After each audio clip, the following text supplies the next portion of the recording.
उड़ान योजना के अंतर्गत दरभंगा स्थित विद्यापति हवाई अड्डा से अगस्त तक 1 तारीख से हवाई सेवा शुरू कयल जायत।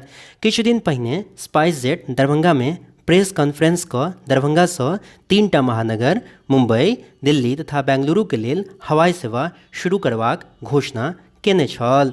जदयू के राष्ट्रीय महासचिव संजय झा नई दिल्ली में इंडिगो के वाणिज्य प्रबंधक विलियम बोल्टर से भेंट क दरभंगा से प्रमुख शहर के लेल हवाई सेवा शुरू करबाक वास्ते गप केलनि, जाहि के बाद इंडिगो एयरलाइंस दरभंगा से हवाई उड़ान शुरू करबाक तैयारी कऽ देलक अछि।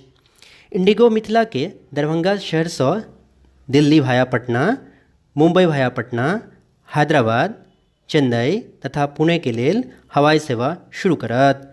प्राप्त सूचना के अनुसार विस्तारा एयरलाइंस अपन हवाई सेवा के सेहो प्रारंभ दरभंगा से करत।